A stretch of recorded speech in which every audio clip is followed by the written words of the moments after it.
বিসমিল্লাহিররহমানিররহিম। বিশ্বে করোনা মহামারী ভাইরাসের কারণে বর্তমানে সকল শিক্ষা প্রতিষ্ঠান বন্ধ রয়েছে। এর জন্য শিক্ষা মন্ত্রণালয় থেকে আদেশ আসছে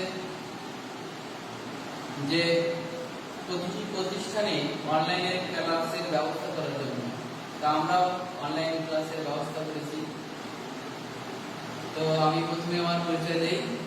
আমি মোহাম্মদ বাইদ হোসেন, সহকারী শিক্ষক গণিত, মুশরিয়া ইমদাদিয়া আলিম মাদ্রাসা, রাজনগর, মৌলভীবাজার। তো প্রিয় শিক্ষার্থী, তোমরা হয়তো ভাইরাসের কারণে পড়াশোনা থেকে অনেক পিছিয়ে রয়েছো। তো আজকে আমি তোমাদেরকে গণিত সসীম ধারা 13.1 ও 13.2 নিয়ে আলোচনা করব। তোমরা আমার ক্লাসটা মনোযোগ সহকারে দেখবে এবং এগুলো ভাষায় প্র্যাকটিস করবে। আমি এখানে প্রথমে 3টি ধারা লিখছি এবং এই ধারার অনুক্রমগুলো হচ্ছে n 2n - 1 n স্কয়ার। এগুলো হচ্ছে ধারার অনুক্রম। এখান থেকে আমরা এগুলো ধারা বের করতে পারবো। কিভাবে? n এখানে লেখা আছে n। তো n মানে এই n যদি দেওয়া থাকে তাহলে আমরা এই পুরো ধারা বের করতে পারবো। n হচ্ছে স্বাভাবিক সংখ্যা। এখন n এর মান যদি 1 হয়, 1 মানে প্রথম পদ, n এর মান 2 দ্বিতীয় পদ, n এর পরিবর্তে যদি আমরা 3 বসাই তৃতীয় পদ, এভাবে অনুরূপভাবে চলতেই থাকবে। আমাদের দ্বিতীয় নম্বর অনুক্রম রয়েছে 2n - 1। এখানে আমরা জানি যে n হচ্ছে স্বাভাবিক সংখ্যা। n এর মান আমরা 1 বসাবো, কারণ এখানে 1 মানে প্রথম পদ। n আসলে পদ সংখ্যা প্রকাশ করে। n পদ সংখ্যা প্রকাশ করে। এটা এই 1টা কয় নাম্বার পদে রয়েছে? যেহেতু 1 নাম্বার পদে, তাহলে n এর মান 1। অর্থাৎ আমরা লিখতে পারি 2n - 1 2 * 1 - 1 = 2 - 1 = 1। অর্থাৎ আমরা লিখতে পারি প্রথম পদ 1। অনুরূপভাবে আমরা আবার লিখতে পারি যে এখানে 3 কয় নাম্বার পদে রয়েছে? 2 নাম্বার। তাহলে এখানে n এর মান হবে 2। 2 যদি হয় তখন আমরা লিখতে পারবো, যদি 2 হয় আমরা লিখতে পারি 2 × 2 = 4 - 1 3।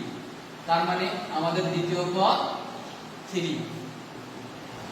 আবার এই 5 নাম্বার পদ রয়েছে। যেহেতু আমাদের n পদ সংখ্যা নির্দেশ করে, আমাদের জানতে হবে যে 5 3 নাম্বার পদে রয়েছে। 3 নাম্বার যেহেতু, তাহলে এখানে আমাদের n এর মান হবে 3।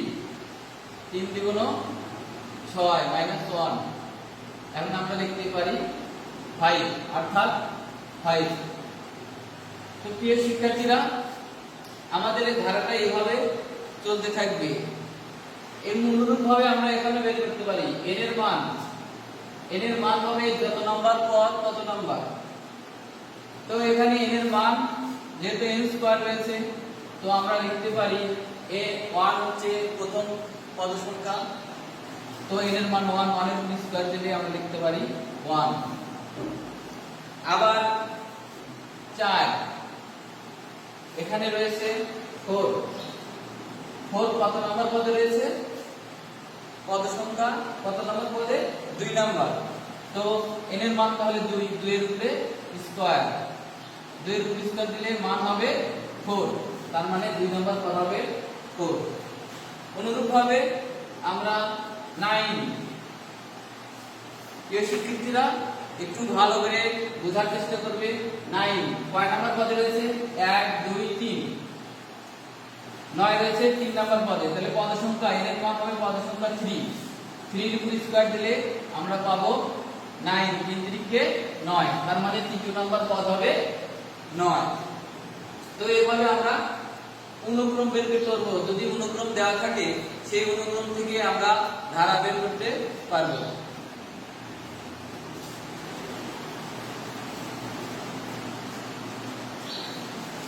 প্রিয় শিক্ষার্থী, আমরা এখন যেহেতু এখানে আলোচনা করতেছি সসীম ধারা, তো এই এখানে যে আমি ধারাগুলো লিখছি এই ধারাগুলো সবগুলোই সসীম ধারা। কারণ আমরা জানি যে কোনো ধারার যদি শেষ পদ দেওয়া থাকে সেই ধারাটাই সসীম, অর্থাৎ যার শেষ আছে তাই সসীম। এখানে আমরা লিখছি যে সসীম 2 4 অসীম, এখানে আমরা লিখছি অসীম 2 4 6। এখানে একটা ধারা লেখা আছে, এই ধারাটা যেহেতু শেষ পদ নাই, যেহেতু এই ধারার শেষ পদ নাই, এই জন্য এই ধারাটা একটা অসীম ধারা। আর এখানে লিখছি একটা সসীম ধারা 6 12 18 এভাবে চলতেছে, কিন্তু এর শেষ পদ দেওয়া আছে, তার মানে আমরা এর শেষ জানি, এই জন্য এটা একটা সসীম ধারা। মূলত এই অধ্যায়গুলোতে আমাদের দুইটা জিনিস নিয়ে আলোচনা হয়, দুইটা ধারা নিয়ে আলোচনা হয়, সমান্তর ধারা আর গুণোত্তর ধারা। এই দুটো ধারা নিয়ে আমাদের আজকে আলোচনা করব। তো সমান্তর ধারা, প্রিয় শিক্ষার্থী, তোমরা আগে সমান্তর ধারাটা কি ভালো করে শিখতে হবে। কোন ধারার যে কোনো পদ এবং তার পূর্ববর্তী পদের পার্থক্য সর্বদা সমান হলে ওই ধারাটিকে সমান্তর ধারা বলে। এখন কোন ধারার যে কোনো পদ, কোন ধারা, আমি এখানে একটা एग्जांपल স্বরূপ এখানে লিখছি একটা ধারা। তো এই ধারা কোন পদ বলতে এই পদ হতে পারে, এই পদ হতে পারে, এই পদও হতে পারে। তো আমরা ধরলাম যে এই পদ 4, অথবা আমরা ধরলাম 2 এর পরবর্তী পদ, পূর্ববর্তী পদ, 2 এর পূর্ববর্তী পদ। এই 2 এর পূর্ববর্তী পদ আছে? নাই। 2 এর পূর্ববর্তী আছে কত? সেটা 0। এখন আমরা এখানে লিখতে পারি, যেহেতু 2 এর পূর্ববর্তী কোনো পদ নাই, তাহলে আমরা এখানে লিখতে পারি 2 - 0, তাহলে কি হবে 2। আবার আমরা লিখতে পারি এই ধারাকে যদি আমরা এই পদকে আমরা যদি নির্দেশ করি তাহলে আমরা লিখতে পারি 4। যেহেতু এই ধারার পূর্ববর্তী পদ হচ্ছে, এই পদের পূর্ববর্তী পদ হচ্ছে 2, এই পদ এখানে 4 - 2, তাহলে বিয়োগ করলে 2।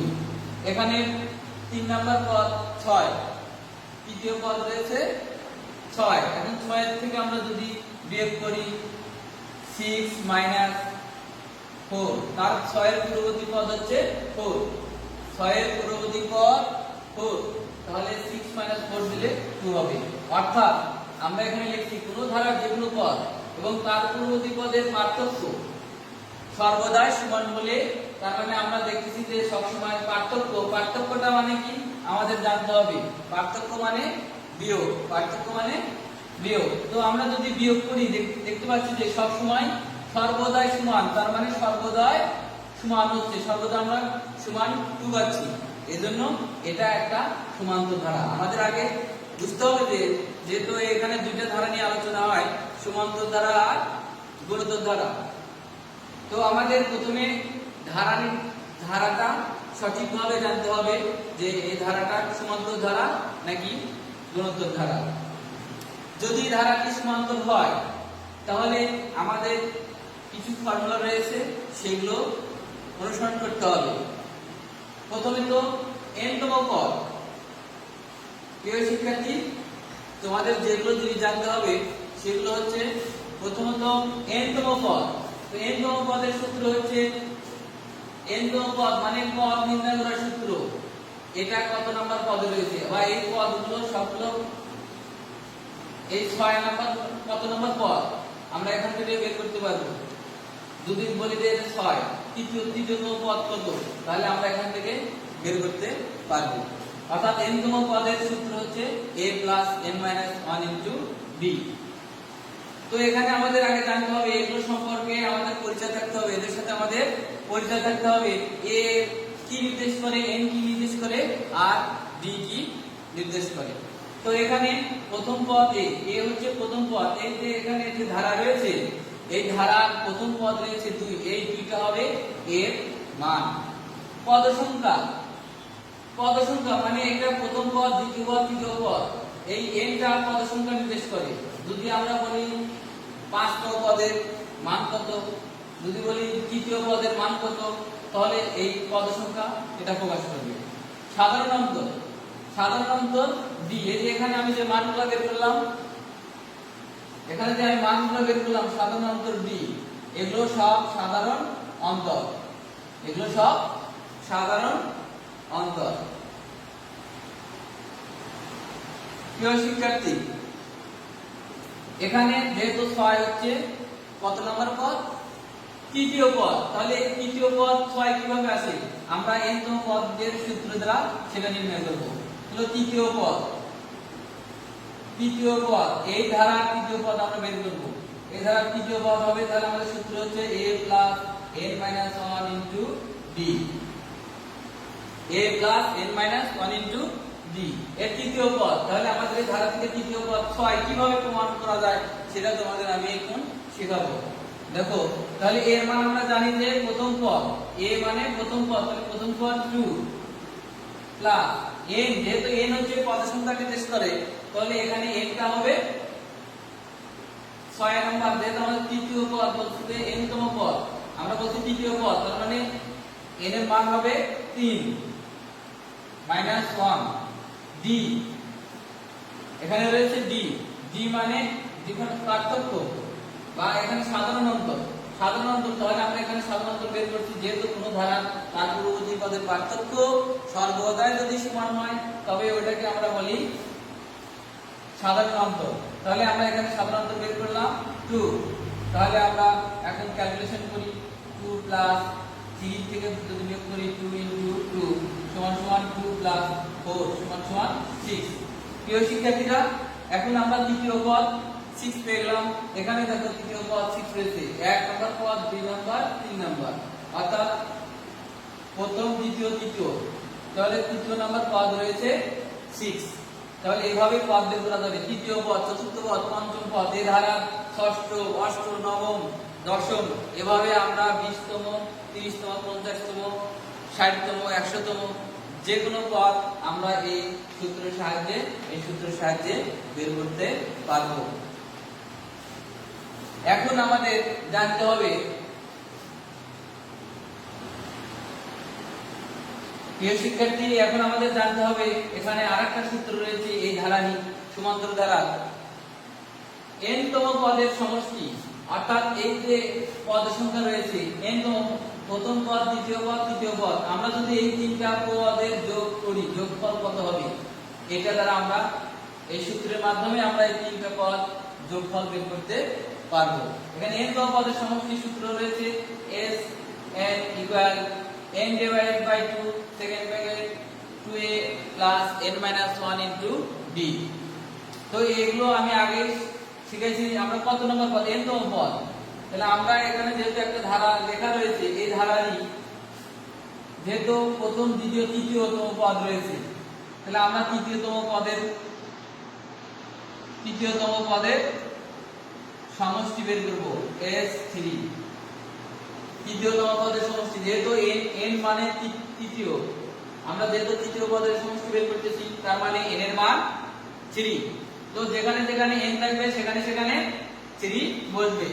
3/2 সেকেন্ড বন্ধনী 2 যেহেতু এর আগের ধারায় আমরা এই ধারা থেকে এর মান আমরা জানি প্রথম পদ a, তাহলে এর মান 2 প্লাস যেহেতু তৃতীয় পদ n এর মান 3 - 1 d, d মানে পদ পার্থক্য, 6 থেকে 4 বাদ দিলে কত থাকে 2, 4 থেকে 2 বাদ দিলে 2, অল টাইম 2 থাকবে, এজন্য এখানে 2। এখন আমাদের ক্যালকুলেশন করে দেখাতে হবে যে এগুলো যোগ করলে তিনটি পদ যদি যোগ করি আমরা সমষ্টি কত হবে সেটা বের করব। 2 4 6, যেহেতু যোগ করলে আমরা এমনিতেই বুঝতে পারতেছি 6 × 10 = 12 হবে। আমাদের এখানে ক্যালকুলেশন করলেও 12 আসবে। 3/2 সেকেন্ড বন্ধনী 4 + 3 - 1 3 - 1 2 * 2 = 3/2 4 + 4 সমান সমান 3/2 গুণন 8। আমরা কাটাকাটি করলে 4 3 4 12। প্রিয় শিক্ষার্থীরা, আমরা দেখালাম যে তৃতীয় পদের সমষ্টি, তার মানে তৃতীয় নয়, এখানে তিনটি পদের সমষ্টি। প্রথম তিনটি পদের সমষ্টি, প্রথম তিনটি পদের সমষ্টি। তো প্রথম তিনটি পদের সমষ্টি আমরা এখানে বের করে দেখালাম 12। এখন আমরা প্রথম তিনটি পদ যোগ করি। 6 4 এ 2, 2 আর 4 6, 6 আর 6 যোগ করলে 12 হবে। তো আমরা এখানে 12 পেলাম। তো এইভাবে আমরা তিনটি পদের সমষ্টি, চারটি পদের সমষ্টি, 10টি, 50টি, 100টি, 200টি, এভাবে আমরা অসংখ্য পদের সমষ্টি মান বের করতে পারবো। তো আমাদের সমান্তর ধারা সম্পর্কে প্রথমত আমাদের ভালোভাবে জানতে হবে এই সূত্রটা, n তম পদের সূত্র, আর তারপরে জানতে হবে n তম পদের সমষ্টি নির্ণয়ের সূত্র। আর আমাদের জানতে হবে যে এটা সমান্তর ধারা কিনা, প্রথমে আমাদের সেটাই জাস্টিফাই করতে হবে। আমরা প্রথমে যাচাই করে নিব যে ধারাটা সমান্তর কিনা। প্রিয় শিক্ষার্থী, তোমাদের সমান্তর ধারা সম্পর্কে আইডিয়া থাকলে তোমরা সকল প্রশ্নের অ্যান্সার করতে পারবে। তো আরেকটা ধারা রয়েছে এখানে, গুণোত্তর ধারা। কারণ এই দুটো ধারা যা থাকবে তখন তোমরা কনফিউশনে পড়ে যাবে যে কোনটা সমান্তর ধারা আর কোনটা গুণোত্তর ধারা। তো আমাদের এখানে জানতে হবে এটা গুণোত্তর ধারা। তো এখন গুণোত্তর ধারাটা কি? আমরা জানি কোন ধারার যে কোনো পদ এবং তার পূর্ববর্তী পদের অনুপাত সর্বদাই সমান হলে ওই ধারাকে বলা হয় গুণোত্তর ধারা। প্রিয় শিক্ষার্থী, আমাদের এখন জানতে হবে গুণোত্তর ধারা কেমন।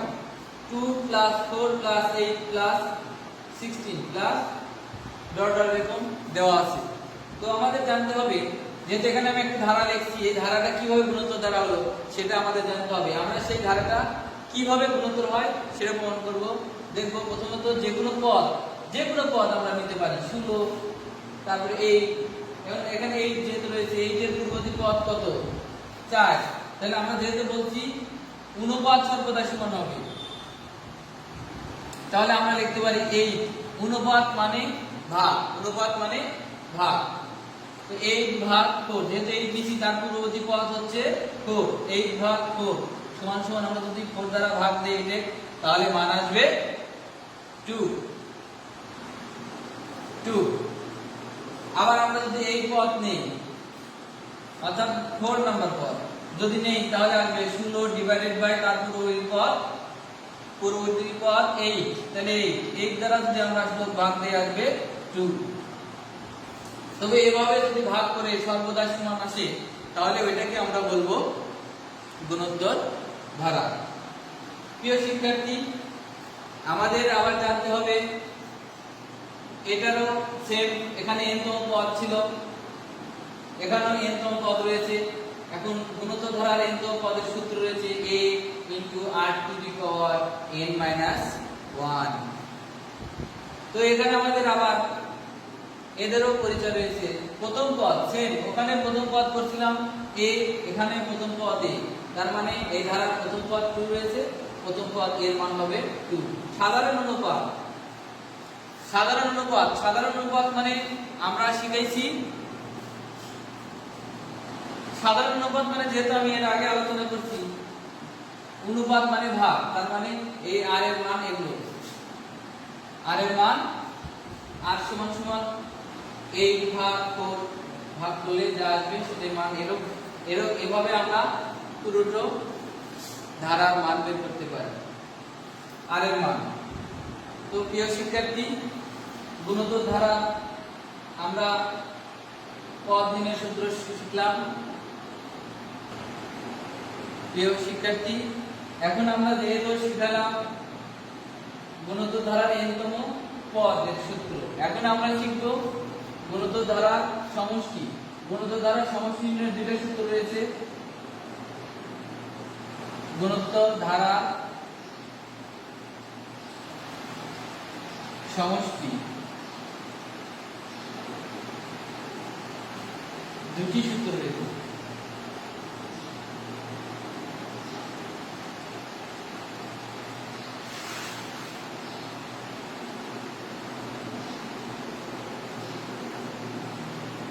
গুণিত ধারা সমষ্টির দুটি সূত্র রয়েছে। প্রথম সূত্র n তম পদের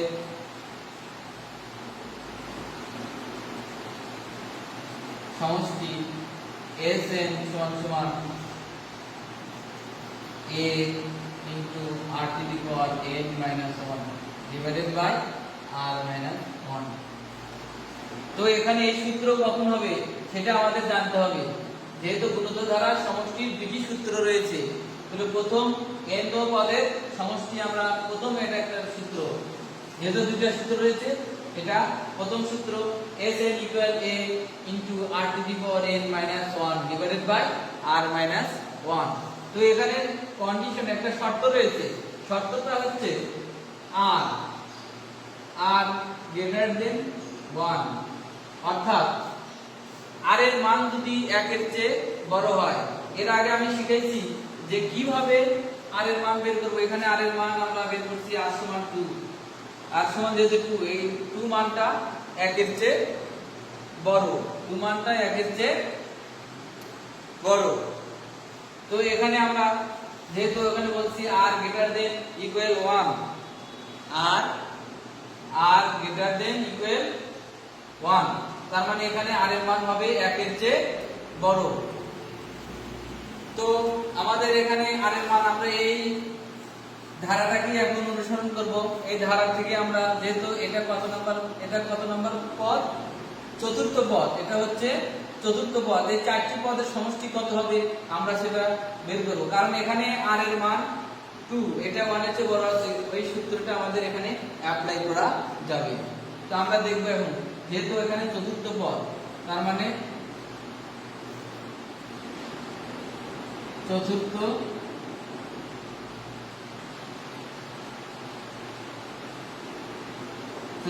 পদে বা চারটি পদের সমষ্টি,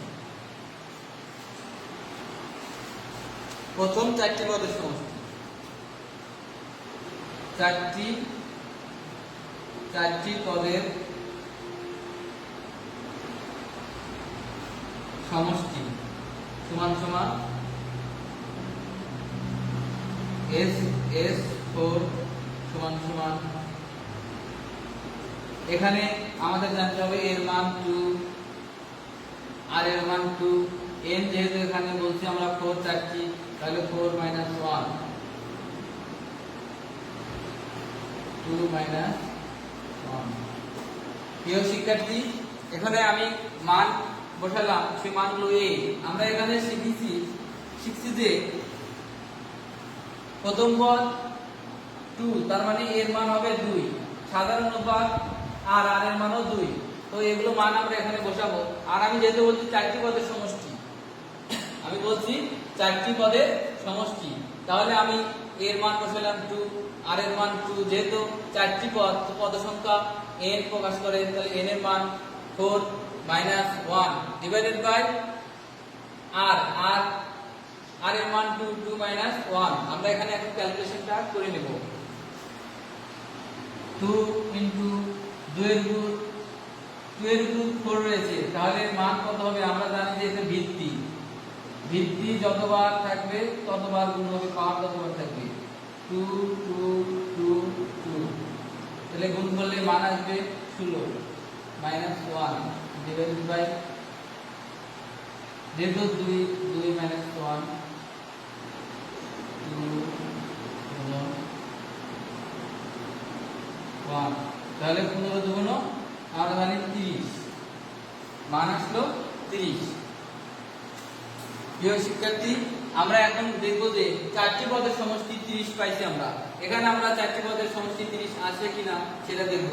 2 আর 4 যোগ করলে 6, 6 আর 8 যোগ করলে 14, 14 আর 16 যোগ করলে হবে 30। তো আমরা দেখলাম যে প্রমাণ করলাম যে চারটি পদের সমষ্টি 30 এবং এখানেও 4টি প্রথম 4টি পদের সমষ্টি যোগ করলে 30 আসে। তো এভাবে আমরা যতই বলবে 5টি বলো, 6টি বলো, 10টি, 20টি, 30টি, এভাবে আমরা অসংখ্য পদের সমষ্টি বের করতে পারবো এই সূত্রের সাহায্যে। তোমরা এগুলো ভালো করে নিজেরা প্র্যাকটিস করে নিজের আয়ত্তে নিয়ে আসবে। নেক্সট ক্লাসে তোমাদের আমি সৃজনশীল কোশ্চেন নিয়ে আলোচনা করব।